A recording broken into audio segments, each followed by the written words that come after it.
Chief justice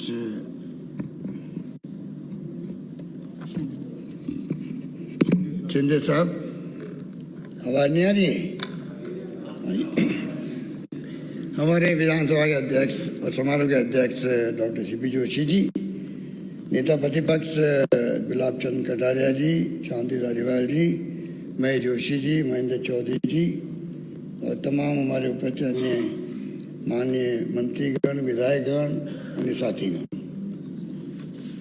मैं सबसे पहले अपनी ओर से, आप सबकी ओर से सीबीआई साहब का हार्दिक स्वागत करता हूँ।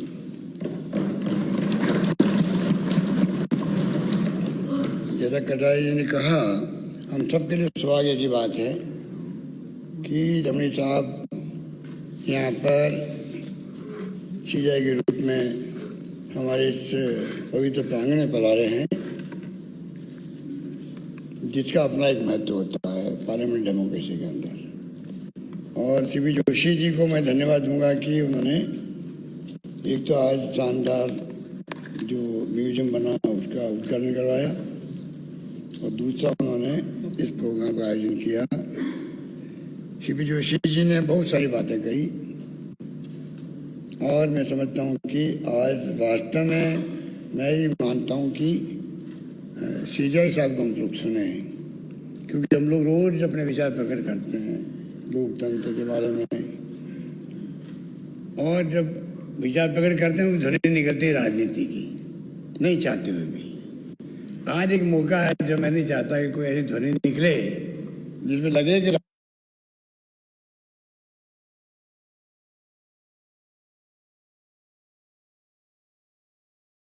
आज बातें आपकी प्रेजेंस में हुई है। आप मेरे विचार जानते हैं कि हालात क्या है देश के अंदर, लोकतंत्र की स्थिति क्या है और देश की दिशा में जा रहा है, कहाँ जाना चाहिए, ये सब बातें अपन रोज करते हैं।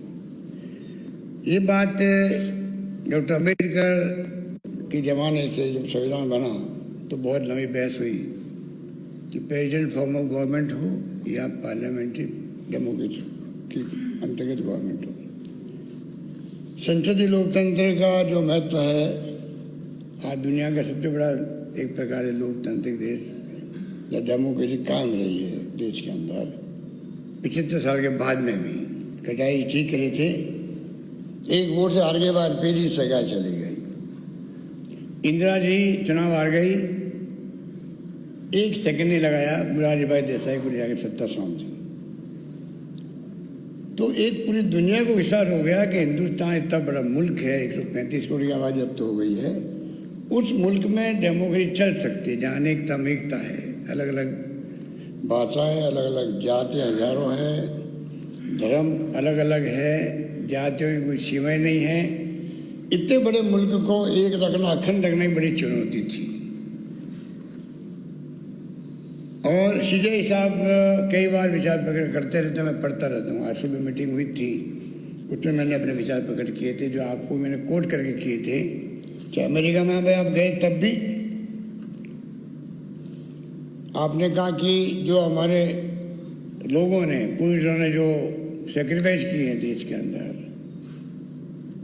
हम सब जानते, गांधी जी, किसानी जी में जीत पे गए, पंडित जवाहरलाल नेहरू, सरदार पटेल, मौलाना आज़ाद, डॉक्टर अम्बेडकर के संविधान, और उस वक्त लोकमान्य तिलक और गोपाल कृष्ण गोखले, बड़ी बड़ी हस्ती, लंबा फहरिस्त है। उन सब का जो त्याग बलिदान है, उनकी रक्षा करने का दायित्व आज देशवासियों पे है। ये आपकी भावना मैंने पढ़ी, मुझे अच्छा लगा कि आज वास्तव में हम सब की ड्यूटी है, वर्तमान पीढ़ी की भी, कि आने वाली पीढ़ियों को हम लोग ये देश एक व अखंड मजबूत बना रहे, ये सौंपे जाएं। पिछले साल में अनुभव में आपने भी किया है, क्योंकि आप मेरे कई लोग 3 बार, 4 बार, 5 बार, 6 बार और ज़्यादा भी बार MLA रहे हैं, MP बने कई लोग। हम जानते हैं कि इसका बहुत बड़ा मर्म है लोकतंत्र में कि आप लोगों की भावनाओं को विधानसभा में, लोकसभा में आप प्रकट करते हैं और उसके आधार पर बहस होती है, निर्णय होते हैं और फिर एग्जीक्यूटिव उसको लागू करती है।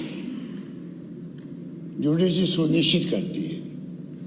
सबकी अलग अलग भूमिका है, इसमें कोई दो राय नहीं, और भूमिका निभाते आ रहे हैं हम लोग। डॉक्टर सीपी जोशी की चिंता भी वाजिब है। थोड़ा बहुत ही राइट लेफ्ट होता है, हम पढ़ते थे अखबारों के अंदर किस प्रकार से कई बार लक्ष्मण रेखा पार होती है तो बहस शुरू हो जाती है। मेरा मानना है कि अल्टीमेटली हम लोग ये मान के चलें, पार्लियामेंट्री डेमोक्रेसी का फॉर्म है वो ज़्यादा बेहतर है बजाय कि प्रेसिडेंट फॉर्म ऑफ गवर्नमेंट के जो अमेरिका के अंदर है। और इसी के अंतर्गत हमें आगे बढ़ना है, आगे देश को चलाना है। और मेरा मानना है कि उसमें कमियाँ भी आएगी, खामियाँ भी आएगी, उसको दूर करने का काम ही हमारा ही होगा। तो बाहर के लोग आके उसको दूर नहीं करने वाले हैं। देश हमारा आज़ाद है और आज़ादी का हम लोग स्वाद ले रहे हैं 75 साल से। कहाँ से कहाँ पहुँच गया मुल्क सबको मालूम है। हर क्षेत्र में हमने प्रगति करी है, वो देश गवाह है और हम सब लोग गवाह हैं। इसलिए मैं यही कहना चाहूँगा कि एक मैंने आपको कमेंट पढ़ा था कि किस प्रकार से सीबीआई जस्टिस रमना जी साहब ने कहा कि संसद में सार्थक बहस नहीं हो रही है, इससे पता नहीं चल पाता कि बिल लाने या कानून बनाने का क्या उद्देश्य था। इसे लगातार अदालतों में मामले आते रहते हैं। इनका मतलब मैं समझ पाया हूँ जहाँ तक कि पार्लियामेंट हो या असेंबली हो, आपने पार्लियामेंट के बारे में बात की होगी, मैं दूसरी बात समझता हूँ ये पार्लियामेंट के लिए लागू होती है और असेंबली के लिए लागू होती है। ये अच्छी स्थिति नहीं है जो आपका कहना था। अगर बहस कोई बिल आता है तो उसमें बहस इस कदर हो, इस रूप में हो, इस गहराई से हो, जिससे कि उसका अर्थ क्या था, उसका मर्म क्या था, वो भावना प्रकट हो, उसके बाद में बिल पास हो। तो आपका मतलब है कि बिना उसके जो आता है तो ज़्यादा फिर कोर्ट केसेस होते हैं। मेरा मानना है कि ये हम सबका प्रयास रहता है। और राजस्थान के बारे में तो सीपी जोशी साहब ने कह दिया, खाली यूपी की बात नहीं है, कई असेंबली ऐसी है देश के अंदर जहाँ बहुत कम दिनों में ही कोई 4 दिन, कोई 6 दिन, कोई 8 दिन वाली असेंबली भी होगी देश के अंदर। तो है ये स्थिति। और जो कुछ भी चुनौतियाँ हमारे सामने हैं उनको दूर करने की जिम्मेदारी हमारी है। इन्हीं शब्दों के साथ में मैं चाहूँगा कि जैसे मैंने कहा कि मैं आज अपनी सीमाओं में रह कर के बात करना चाहता हूँ, ठीक है ना। और आज सीपी जोशी साहब ने कहा कि मैं तो लोगों ने बाहर फेंकना पड़ता है, आज इनके पास वो डंडा नहीं है और मेरे पास भी आज ये मंच नहीं है कि मैं यहाँ देश के हालात को मैं व्यक्त करूँ कि मैं क्या फील करता हूँ। आप सबको मालूम है। धन्यवाद।